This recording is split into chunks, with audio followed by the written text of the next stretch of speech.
નમસ્કાર દર્શક મિત્રો, ટોપિકમાં આપ સૌનું સ્વાગત છે. આપની સાથે હું છું શિવમ. દર્શક મિત્રો, ટોપિકની આપણે વાત કરીએ તો જે પ્રકારે છેલ્લા 2 થી 3 દિવસથી માત્ર એક જ મુદ્દો કે જે સતત ચર્ચામાં રહ્યો છે તે છે વરસાદ. જે પ્રકારે વરસાદ વરસ્યો છે જન્માષ્ટમીના દિવસે જે શરૂઆત થઈ અને ત્યારબાદથી સતત ગુજરાતમાં છેલ્લા 3 દિવસથી વરસાદી સ્થિતિ બની છે અને રેડ એલર્ટની સ્થિતિ. આજે પણ સૌરાષ્ટ્ર અને કચ્છની વાત કરીએ તો ત્યાં રેડ એલર્ટની સ્થિતિ છે, પરંતુ વાત કરીશું આજે આપણે વડોદરાની સાથે જ આપણે વાત કરીશું રાજકોટ અને ત્યારબાદ આપણે વાત કરીશું સુરેન્દ્રનગર અને જ્યાંથી વાત કરીએ તો રોડ રસ્તાની ખાસ કરીને ચર્ચા કરવાના છે. જે ઘટનાઓ સામે આવી છે ગઈકાલે, જે વિડીયો પણ સામે આવ્યા હતા ચોટીલાની ખાસ આપણે વાત કરીએ તો જ્યાં એક બ્રિજ ધરાશાયી થયો હતો, જેનો વિડીયો જે પ્રકારે સામે આવ્યો હતો અને માત્ર 6 વર્ષ પહેલાં એ બ્રિજ બનેલો છે અને બે બ્રિજ કે જે આપણે કહી શકીએ એક ભ્રષ્ટાચારનો બ્રિજ કહી શકાય તે આ વરસાદમાં ધરાશાયી થઈ ગયો. એટલે કે જે સંપર્ક વિહોણા એ જે ઘણા ગામ છે તેના કારણે થઈ ગયા. રોડ રસ્તાની વાત કરીએ તો અમદાવાદથી રાજકોટ હાઈવે કે જે સતત ચર્ચામાં રહ્યું છે કારણ કે ઘણા સમયથી બની રહ્યું છે પરંતુ તેનું કામ પૂરું નથી થતું. લોકોને હાલાકી પડી રહી છે, લાંબો ટ્રાફિક થાય છે. પરંતુ ગઈકાલે આપણે વાત કરીએ તો જે રસ્તો સામે આવ્યો એ આખો રસ્તો ક્યાંક બેસી ગયો છે, ક્યાંક રસ્તો ઉખડી ગયો છે. એ રસ્તા પરથી પણ જે દ્રશ્યો સામે આવ્યા ત્યાં પણ લોકોને હાલાકીનો સામનો કરવો પડ્યો. ત્યારબાદ પણ એ કામગીરી અંગે અનેક સવાલો કે જે ઊભા થયા છે. આવી તો જે ઘણી ઘટનાઓ આ જે વરસાદમાં સામે આવી છે, તંત્રની જે બેદરકારી છે તે આમાં સામે આવી છે. સાથે જ વાત કરીશું જે વડોદરાની સૌથી વધુ પ્રભાવિત જે જિલ્લો કહી શકાય, 80% વડોદરા અત્યારે કે જે પાણીમાં હોય તે પ્રકારે દ્રશ્યો છે. હોડીઓ લઈને લોકોને બહાર નીકળવું પડ્યું છે. લોકોની હાલત આપણે વાત કરીએ તો શાકભાજીની વાત કરીએ, જીવન જરૂરિયાતની વસ્તુની વાત કરીએ તે પણ ઘરમાં ખૂટી પડી છે. લોકોના ઘરોમાં પાણી ઘૂસી ગયા છે, ક્યાંક આખી કાર કે જે ડૂબી ગઈ છે તેટલા પાણી જે ઘૂસી ગયા છે. અત્યારે વાત કરીએ તો બે મંત્રીઓ ઋષિકેશ પટેલ અને જગદીશ વિશ્વકર્મા કે જે વડોદરાની મુલાકાતે પહોંચ્યા છે, પરંતુ સ્થિતિની વાત કરીએ તો ખૂબ જ ખરાબ સ્થિતિ છે. કારણ કે જે પૂરની વાત કરીએ, વિશ્વામિત્રી નદીમાં પાણીનું લેવલ સતત વધ્યું અને તેના કારણે પૂરની સ્થિતિ કે જે બનવા પામી છે. સમગ્ર સ્થિતિનો ચિતાર પણ જાણીશું. અત્યારે વરસાદે ચોક્કસથી થોડો વિરામ લીધો છે, પરંતુ વરસાદના વિરામ બાદ પણ જે સ્થિતિ હાલત આપણે વાત કરીએ લોકોની તે વધુ ને વધુ દયનીય બની ગઈ છે. સતત બચાવ કાર્ય પણ ચાલુ છે, ફસાયેલા લોકોને બચાવવાની કામગીરી પણ ચાલુ છે. આ તમામ મુદ્દા પર આપણે ચર્ચા કરીશું. ચર્ચા સાથે ગેસ્ટ જોડાઈ ગયા છે મારી સાથે. પ્રકાશ વર્મા છે અમારા લોકેશન હેડ વડોદરાના. સ્વાગત છે પ્રકાશભાઈ. ત્યારબાદ અમારા સંવાદદાતા છે કૃણાલ રાવલ સુરેન્દ્રનગરથી, એ પણ આપણી સાથે જોડાઈ ગયા છે અને વરિષ્ઠ પત્રકાર આપણી સાથે જોડાયા છે રાજુલભાઈ દવે. સ્વાગત છે ત્રણેયનું. સૌથી પહેલાં તો વડોદરાની જ શરૂઆત કરીએ આપણે. જે પ્રકારે વરસાદ વરસ્યો અને ત્યારબાદ અત્યારે વિરામ જે પ્રકારે વરસાદે લીધો છે, પરંતુ વિરામ બાદની સ્થિતિ અત્યારે 2 દિવસથી કેવી હાલાકીનો સામનો કરવો પડ્યો છે. 80% વડોદરા જે પ્રકારે મેં વાત કરી કે અત્યારે પાણીમાં હોય તેવા દ્રશ્યો છે. કેવી હાલાકી લોકોને અત્યારે પડી રહી છે અને અત્યારે બે મંત્રીઓ પણ ત્યાં પહોંચ્યા છે. શું કહ્યું તેમણે ત્યાં પહોંચ્યા બાદ? બિલકુલ શિવમ, આપણે જણાવી દઉં કે આ વરસાદનું પૂર છે, વિશ્વામિત્રનું પૂર છે, વડોદરા શહેરના અધિકારીઓ નેતાઓના વિકાસનું પૂર છે, તેમનું પાપ છે, જેની સીધી હાલાકી વડોદરા છે. મેઘરાજે ધમાકેદાર મુસળધાર વરસાદ વરસ્યો, 12 ઇંચથી વધુ વરસાદ વરસ્યો, ઉપરવાસમાં વરસાદ વરસ્યો, આજવાની સપાટી વધી, પ્રતાપપુરા સરોવરની સપાટી વધી, સીધું પાણી ઠલવાઈ રહ્યું હતું વિશ્વામિત્રી નદીની અંદર. ઉત્તરોત્તર સપાટીમાં વધારો થયો, 62 જેટલા દરવાજા ખોલી નાખવામાં આવ્યા. સીધું પાણી જયારે વધતું ગયું ત્યારે તંત્રએ અગાઉ જુલાઈ માસની તેમાંથી કોઈ બોધપાઠ ના લીધો અને અગમચેતી રૂપે માત્ર કાંઠા વિસ્તારના લોકોને સંતોષ માન્યો. પરંતુ પૂરનું સંકટ માટે મીડિયા વારંવાર તેમને સચેત કરતું હતું કે ચોક્કસપણે પૂર આવશે અને પરિસ્થિતિનું સર્જન એ થયું કે પૂર વડોદરા શહેરીજનોના માથે આવી પહોંચ્યું. અત્યારે ફરજિયાતપણે કેદમાં રહેવાની તમામને ઉભી થઈ છે. 2 દિવસથી લોકો ઘરમાં પુરાઈ રહ્યા છે અને ઘરની બહાર મુશ્કેલ બન્યું છે. સંપર્ક વિહોણા બની ગયા છે, વિસ્તાર વિખોટા પડી ગયા છે. વિશ્વામિત્રી માંથી સર્પાકારે પસાર થાય છે. 9 જેટલા બ્રિજ છે, બ્રિજ પરથી પાણી ઉડ્યા છે. અત્યારે પણ હાલમાં યથાવત સ્થિતિ જોવા મળી રહી છે. ગત રાત્રે તંત્રએ નિર્ણય કર્યો હતો કે આજવા સરોવરના દરવાજા બંધ કરી દે, પરંતુ પરિસ્થિતિ યથાવત. આજવા સરોવરની સપાટી ઘટવાને બદલે વધી છે અને ત્યારબાદ વિશ્વામિત્રી વધી છે. વહેલી સવારે વિસ્તારમાં જો નજર કરીએ તો વધી રહ્યા છે. પરિસ્થિતિ સ્થિર છે તેવો કહેવાનો તંત્ર દ્વારા દાવો કરવામાં આવ્યો છે, પરંતુ 3 દિવસથી વડોદરા શહેરની પ્રજા હાલાકી ભોગવી રહી છે. જીવન જરૂરિયાત જે ચીજ વસ્તુ છે, ચીજ વસ્તુઓ મળતી નથી. દૂર દૂર સુધી ચાલીને પણ જરૂરિયાત ઊભી થઈ છે. લોકો ચાલીને જાય છે, પરંતુ દૂધના પણ કાળા બજારને જીવન વસ્તુના પણ થઈ રહ્યા છે. તંત્ર અત્યારે ચોક્કસ એટલું કહી શકાય ફર્સ્ટ લાઈનમાં કે તેમના પાપે આ વડોદરું મારું વડોદરું ડૂબી ગયું છે. હાલમાં વડોદરાનો 80% વિસ્તાર ડૂબેલો છે. એનડીઆરએફના જવાનો ખૂબ સારી કામગીરી કરી રહ્યા છે. બચાવ કામગીરીનો પ્રારંભ કરવામાં આવ્યો છે. પહોંચીને લોકોના રેસ્ક્યુ પણ કરી રહ્યા છે. પરંતુ ભારતીય જનતા પાર્ટીના વડોદરા શહેરની અંદર રાજ કરી રહ્યા છે. આ પરિસ્થિતિનું નિર્માણ વારંવાર કેમ થાય છે તે સમજવાની જરૂરિયાત છે. અગમચેતી રૂપે કોઈ પણ નિર્ણય લેવા જોઈએ, પરંતુ આ તેમની તમામ યોજનાઓ અને સ્કીમો માત્ર છેતરપિંડી આચરનારી હોય તેવું દ્રશ્યમાન થયું છે. સ્થિતિનું નિર્માણ થાય છે. વડોદરા વાસીઓની કાર ડૂબી જાય છે, વાહનો ડૂબી જાય છે. આખે આખું કડક બજાર ડૂબી ગયું, જેમાં કરોડો રૂપિયાનો વેપાર કરતા વેપારીઓની હાલત દયનીય થઈ ગઈ છે. અબજો રૂપિયાનું નુકસાન વેઠવાનો સામનો વડોદરા વાસી. મંત્રી ચોક્કસપણે મુલાકાત લઈ રહ્યા છે. આજે ઋષિકેશ પટેલ, વિશ્વકર્માજી અને ધારાસભ્ય અને મ્યુનિસિપલ કમિશનર, કલેક્ટર સાથે અત્યારે મીટિંગનો દોર ચાલુ છે. હાલમાં એ મીટિંગનો દોર ચાલુ છે. અંતર્ગત વિસ્તારની મુલાકાત લેશે, પરંતુ ક્યારેય એ સવાલ નહીં કરે, સવાલ સમજે નહીં અને જે પ્રજાના પ્રશ્નો છે એની વાચા નહીં સમજે કે આ પરિસ્થિતિનું નિર્માણ 30 વર્ષથી કેમ થયેલું છે. કોઈ પણ ધારાસભ્ય એનો જવાબ આપી નહીં શકે, કારણ કે ત્યારે જે કમાન્ડ રૂમ હતો તેમાં માત્ર મોનિટરિંગ પહોંચી શક્યા નથી. સંપર્ક વ્યૂહના તમામ વિસ્તારો થઈ ગયા છે. 9 જેટલા બ્રિજ છે. પ્રજાની શું હાલત થઈ હશે, કારણ કે લોકોના એક માળ ડૂબી ગયા છે. કરોડો રૂપિયાના ફ્લેટ અને એપાર્ટમેન્ટ ને બંગલા ડૂબી ગયા છે. પરંતુ પરિસ્થિતિનું તાગ મેળવવાના બદલે મોનિટરિંગ કરવાનું એ લોકોએ મુનાસિબ માન્યો. હવે મંત્રી સાથે દોર થઈ છે, મીટિંગ થઈ છે અને તેઓ ચિતાર રજૂ કરશે, પરંતુ આ પરિસ્થિતિ નિર્માણ કેમ થાય છે, આવું નિર્માણ ન આવી પરિસ્થિતિ ઉભી ન થાય અને પરિસ્થિતિનું જયારે પણ ઉભી થાય ત્યારે અગમચેતી રૂપે વ્યવસ્થિત પગલાં લેવા જોઈએ. પ્રજાને જે હાલાકીનો સામનો કરવો પડે. અનેક પ્રશ્નો છે શિવમ, એ પ્રશ્નોનું નિરાકરણ 30 વર્ષ સુધી પ્રજાને પાસે જઈને વોટ માંગનારા નેતાઓ નથી કરી શક્યા, કારણ કે બિલ્ડરો સાથે મેળાપીટનું કરીને અધિકારીઓ અને નેતાઓ હંમેશા પોતાના ખિસ્સા ગરમ કર્યા છે. અને આ એ જ પાપ છે, એમના ભ્રષ્ટાચારનું પાપ છે, મેળાપીટનાનું પાપ છે, જેના કારણે દર વખતે વિસ્તારની નદીમાં આ રીતના પૂર આવે છે અને પૂરનો સામનો પ્રજાનું પારાવાર નુકસાન થાય છે. લોકોને ફરજિયાત આવે છે. નેતાઓ મોનિટરિંગ કરી રહ્યા છે, રૂમમાં રહ્યા છે કે આ વિસ્તારમાં પરિસ્થિતિ છે, પરંતુ જે પ્રજાની હાલત છે ખૂબ દયનીય છે.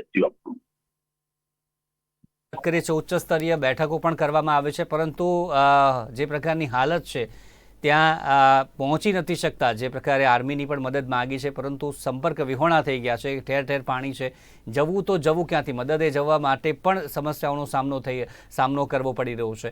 ચોક્કસથી જે પ્રકારે એનડીઆરએફના જવાનો કે તમામ લોકો હાલ તો કરી રહ્યા છે, મહેનત કરી રહ્યા છે અને જે પણ લોકો છે ફસાયેલા તેમને બચાવી રહ્યા છે. પરંતુ બીજી તરફ વાત કરીએ, સુરેન્દ્રનગરની પણ વાત કરીએ. કૃણાલભાઈ, ગઈકાલે જે વિડીયો સામે આવ્યો, ખાસ કરીને જે ચોટીલાના બ્રિજનો, જે પત્તાની માફક એક પ્રકારે ઢળી પડતો હોય તે પ્રકારનો આ બ્રિજ, આઈ થિંક 5 થી 6 વર્ષ પહેલા જ માત્ર બનેલો છે આ બ્રિજ, અને આ બ્રિજ આ વરસાદમાં તૂટી પડ્યો છે. જી, વાત કરી તાલુકામાં જે આ બ્રિજ જે છે તે ધરાશય થયો છે તે બાબતે ક્યાં કહી શકાય કે જે રીતે વિડીયો વાયરલ જોઈ શકો છો કે વિડીયોમાં જે રીતે પત્તાની જેમ આ જે પુલ છે તે પડી ગયો છે, તે ગામ જે છે હબિયાસર, એ ગામની આજુબાજુમાં જે લોકો છે તેને હાલ વાત કરીએ તો ખૂબ જ મોટો જે સામનો કરવો પડ્યો છે. પોતે હાલ વાત કરીએ તો સંપર્ક વિહોણા થઈ ગયા છે. ત્યારે એક બાજુ આ 6 થી 7 વર્ષ જ માત્ર આ પુલને થયા છે, ત્યારે આ પુલ જે રીતે પડી જતા ક્યાંક ભ્રષ્ટાચાર થી બનાવેલો પુલ છે, તેને લોકો દ્વારા પણ આવું કહેવામાં આવ્યું છે. લોકો પણ કહી રહ્યા છે કે આવા ભ્રષ્ટાચારી કોન્ટ્રાક્ટરોને તેને બ્લેકલિસ્ટ કરવા જોઈએ. અગાઉ જે પ્રમાણે વાત થઈ એ પ્રમાણે કે જે રીતે અમદાવાદ, જે રીતે રાજકોટ હાઈવે છે તેનું નવનિર્માણ કરવામાં આવ્યું હતું, જે અમદાવાદ થી રાજકોટ જવા માટેનો મુખ્ય હાઈવે, વિડીયો વાયરલ થયા છે. ચાલુ હોય ત્યારે ડામર રોડ બનાવવાની વાત છે, તેવા પણ વિડીયો વાયરલ થયા છે. ક્યાંક ને ક્યાંક બહુ મોટો ક્યાંક ભ્રષ્ટાચારને છાવરી રહ્યા હોય તેવી હાલની સ્થિતિ જે છે તે જોવા મળી. પુલ જે રીતે પડી જતાની સાથે પણ ક્યાંક ને ક્યાંક નસીબની વાત તો એ છે કે કોઈ પણ પ્રકારના લોકો તે પુલ ઉપર નહોતા ને આ પુલ પડ્યો છે. જો કોઈ લોકો હોત તો કેવડી મોટી, તો એને જવાબદાર કોણ હોત તે બાબતેની લોકોમાં પણ ચર્ચાઓ ચાલુ છે. ને આવા છે તેને તાત્કાલિક ધોરણે બ્લેકલિસ્ટ કરવા જોઈએ, એને છાવરવા ન જોઈએ. પછી કોઈ પણ પાર્ટી સાથે જોડાયેલા હોય પણ આવા લોકોને તાત્કાલિક ધોરણે પગલા લેવા જોઈએ, તે ગ્રામજનોની પણ હાલ વાત કરીએ તો માંગ છે. જી, કરવાની વાત છે, પરંતુ અહીંયા તો એ જ થાય છે કે જેના કામમાં સવાલો ઊભા થયા હોય છે અને તેને જ અન્ય જે બ્રિજ બનાવવાનો હોય છે તે જ કામ આપવામાં આવે છે. તે પછી આપણે અમદાવાદની વાત કરીએ કે અન્ય વાત કરીએ, આવા ઘણા બધા સવાલ ઉઠી ચૂક્યા છે, પરંતુ કોઈને કંઈ જ ફરક નથી પડતો. તે પણ આપણે જોયું છે, કારણ કે અવારનવાર આવા કિસ્સા સામે આવતા હોય છે. અને હવે તો રાજુલભાઈ, ખાસ આપની પાસેથી બ્રિજ જે પ્રકારે બની રહ્યા છે અને ક્યાંક લોકોમાં હવે એ જ ડર પેસી ગયો છે કે સામાન્ય વરસાદ છે તો પણ અમારે બહાર નથી જવું, કારણ કે ક્યારે શું થઈ જાય કે એની કોઈ પણ ખબર નથી. બ્રિજ નીચે પણ ઊભા રહેવું હવે તો જોખમી લાગે છે સામાન્ય લોકોને.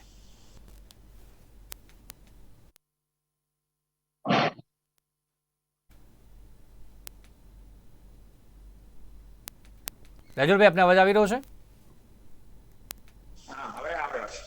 જી, ચોક્કસથી. તો રાજુલભાઈ, આ જ વાત કરી રહ્યા છીએ આપણે, જે પ્રકારે ભ્રષ્ટાચાર આચરવામાં આવી રહ્યું છે જે કામકાજમાં, જે કોન્ટ્રાક્ટર. હા, બિહારમાં જેટલા બ્રિજ તૂટે એવું નથી, ગુજરાતમાં પણ તૂટે. અને શિવમભાઈ, રાજકોટ થી અમદાવાદ ની વાત તો આપણે બરાબર છે, હાઈવે કેટલાય વર્ષોથી બની રહ્યો છે, હજી ક્યારે પૂરો થશે એની કોઈ ગેરંટી કોઈ આપી શકે એમ જ નથી. પણ હવે નવો હાઈવે શરૂ થયો છે, રાજકોટ થી જેતપુર સુધીનો 6 લેન હાઈવે કરે છે અને એના ઉપર 3 જેટલા ઓવરબ્રિજ બંધાઈ રહ્યા છે. એ રસ્તે પહેલા જુનાગઢ 1.5 થી 2 કલાક લાગતો, અત્યારે 3 કલાક જુનાગઢ. આ પરિસ્થિતિ લોકોને કેમ હેરાન કરવા, એ જ આખી વાત આમાં આવી જાય છે. અને રાજકોટના હીરાસર પાસે જે નવું ઇન્ટરનેશનલ એરપોર્ટ બન્યું, ઇન્ટરનેશનલ તો છે જ નહીં, ડોમેસ્ટિક એરપોર્ટ જ છે, નામ ઇન્ટરનેશનલ આપ્યું છે. અને ત્યાં જ અત્યારે આખો રસ્તો ઉખડી ગયો છે, આખો રસ્તો ઉપસી આવ્યો છે. આવી જ વાત જસદણ તાલુકામાં પણ એક પુલ તૂટી રહ્યો છે ને એને કારણે અનેક ગામો સંપર્ક વિહોણા બની ગયા છે. રસ્તાઓ તૂટી ગયા છે. આપણે માનીએ છીએ કે ચોમાસામાં પાણી ભરાય એટલે રસ્તાઓને નુકસાન થાય, એમાં આપણે ના નથી પાડતા, પણ રસ્તાઓ તૂટી જાય, પહાડાઓ ધોવાઈ જાય, બ્રિજ જે 1 કે 2 વર્ષ પહેલા બન્યું હોય એનું કોઈ નામ નિશાન ન રહે. આ પરિસ્થિતિ રાજકોટ, અમદાવાદ કરોડો રૂપિયાના ખર્ચે બની રહ્યા છે. એ હાઈવે આખો તૂટી જાય.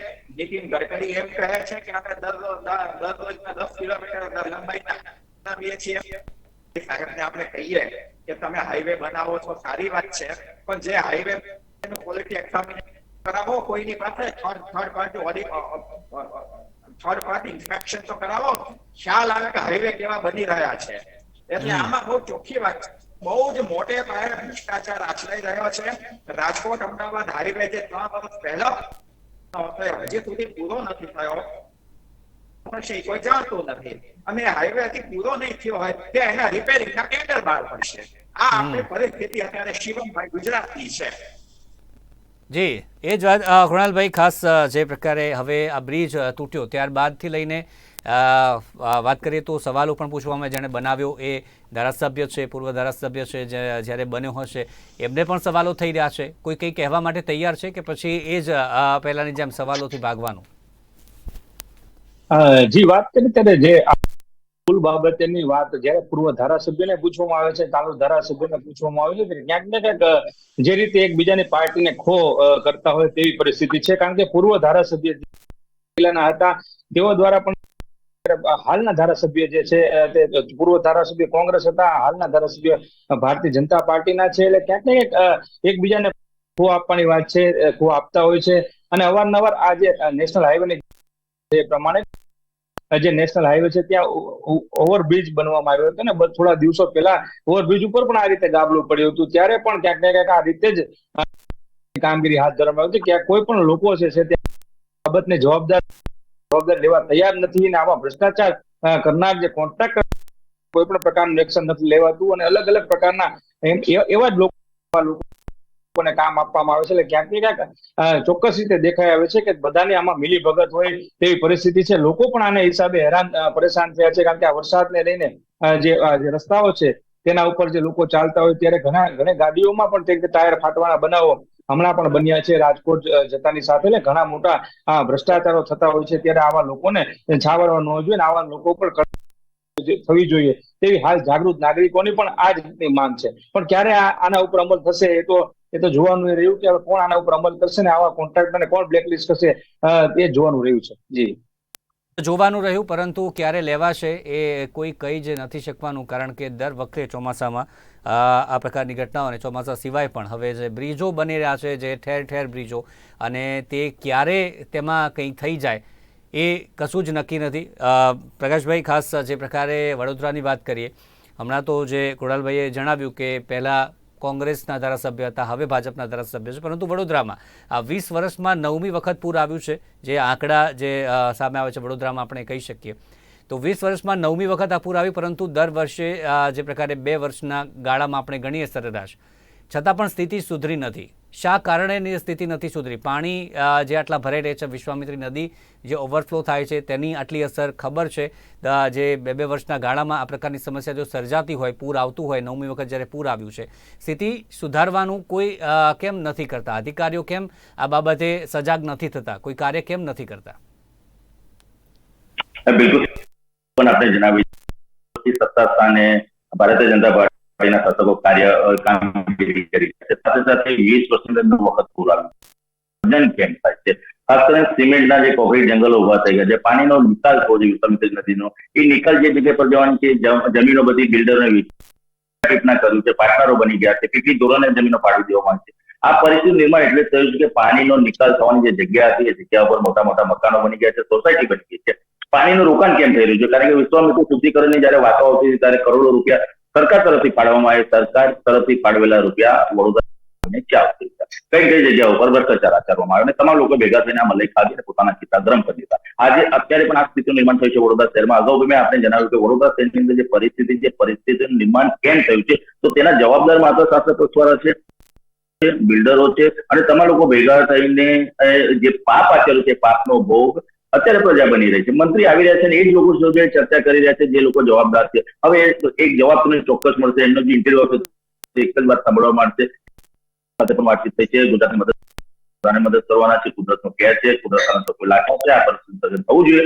આવી બધી વાર્તા થશે અને આ વાર્તા પ્રજા સાંભળશે. વિકલ્પ નથી પ્રજા પાસે. હર હંમેશા જયારે પણ ચૂંટણી આવતી જે પ્રજાની પાસે વિકલ્પ ન હોવાને કારણે આ ધુરંધરોને, ભ્રષ્ટાચારી ધુરંધરોને છૂટીને મોકલે છે. એ લોકો એવું સમજે છે કે અમારા સિવાય કોઈ વિકલ્પ નથી, એટલે અમે ધારીશું એ કરીશું. વડોદરા શહેરમાં ભ્રષ્ટાચાર આચરીશું અને એની અલગ અલગ સ્કીમો યોજનાના નામે અમારા ખિસ્સા ગરમ કરીશું. તમે કશું બગાડી નથી શકવાના. પૂર આવ્યા કરશે, કુદરતનો કેર છે એ કહીને તમને શાંત કરી દઈશું. થોડા દિવસ તમે યાદ રાખશો, પછી ભૂલી જશો. ચૂંટણી આવશે ફરી અમને ચૂંટીને તમે સત્તા સ્થાને મોકલશો. પરંતુ આ જે પ્રક્રિયા છે ક્યારે અટકવાની નથી. અમારી સામે કોઈ પગલા પસાર છે નહીં, અમલ થવાનો નથી. કાયદો છે, અમે સર્વસ્વ છે, અમે સત્તા સ્થાને છે અને અમે જ વડોદરા છે અને અમે જે ધારીશું. પરંતુ ફરી એક વાર પૂર નથી આવ્યું. એમ 9 વાર તમાચો મારે.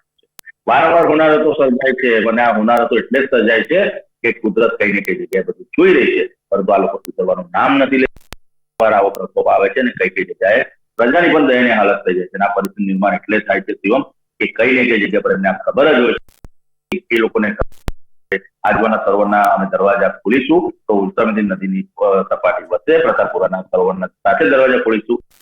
વરસાદ છે તો આ પરિસ્થિતિ નિર્માણ થવાનું છે.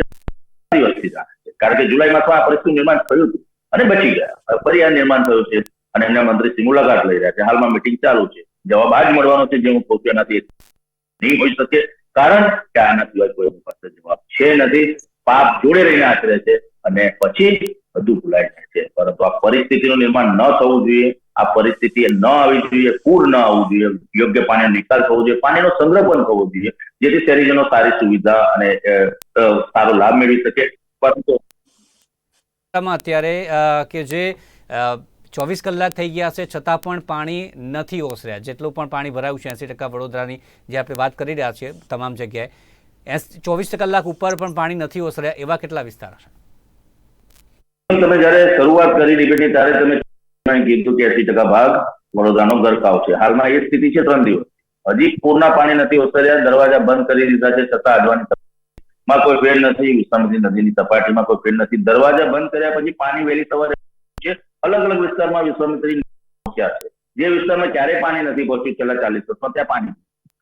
આપ સમજો પરિસ્થિતિને કે સિમેન્ટના કોંક્રીટ જંગલોને કારણે પાણી તો પોતાની જગ્યા કરી રહી છે અને વહી રહી છે, પરંતુ હાલાકી કોને ભોગવવી પડે છે? વડોદરાવાસીઓને ભોગવવી પડે છે. નવો વિશ્વામિત્રીના પૂર પહોંચ્યા છે, પૂરના પાણી પહોંચ્યા છે. આ જ વિકાસનું પૂર છે અને આ જ પાણીનું પૂર છે.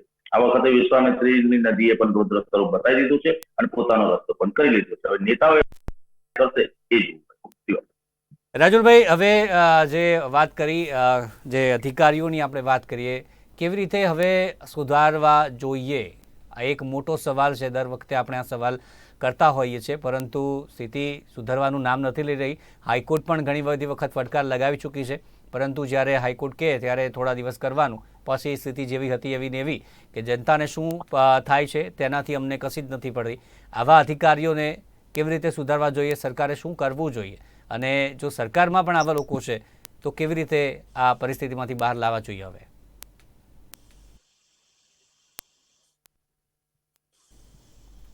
હાઈકોર્ટ ઘણા બધા ફટકાર લગાવે છે, સરકારને ડાયરેક્શન પણ આપે છે, પણ હું દેખાય છે એવું કે ઘણી વખત સરકાર એના ઉપર પગલા ભરતી નથી એવું દેખાય છે. હવે આમાં હશે કેમ આપણે કઈ કહી શકીએ એવું નથી એમાં ચોક્કસ, પણ સરકારે એક વાત તો જોવી જ જોઈએ કે 27 વર્ષથી જો ભાજપની એક જ સરકાર ગુજરાતની અંદર હોય અને આ પરિસ્થિતિ હોય, લોકોને પારાવાર હાલાકીનો સામનો કરવો અને એનું કોઈ નિરાકરણ જ આવી શકે તો એમાં વિચારવું પડે કે એક પાર્ટીને આપણે ક્યાં સુધી મત આપવાના છે. અને સરકારે પણ વિચારવું જોઈએ કે આ જે એના ભ્રષ્ટ અધિકારીઓ છે એની સામે કડક હાથે કામ લે. અહીંયા તો બોગસ ઓફિસો ચાલે છે, બોગસ ટોલ નાકા ચાલે છે, બોગસ રસ્તાના કામકાજ ચાલે છે, કેટલું બધું બોગસ ચાલી રહ્યું છે ગુજરાતની અંદર. એમાં કાંઈક સારું આવવું હોય તો આવા જે ભ્રષ્ટ અધિકારીઓ હોય એની સામે પગલા લે અને જે આ બધા રસ્તાઓ વારે ઘડીએ તૂટી પડે છે એમાં એના મૂળમાં જઈને કોણ એની ઉપર જવાબદાર છે, કોણે આ કામગીરી નબળી બંધ કરી છે, એની સામે આવા 5-7 પગલા જો ભરવામાં આવશે તો હું માનું છું કંઈક એની અસર દેખાશે.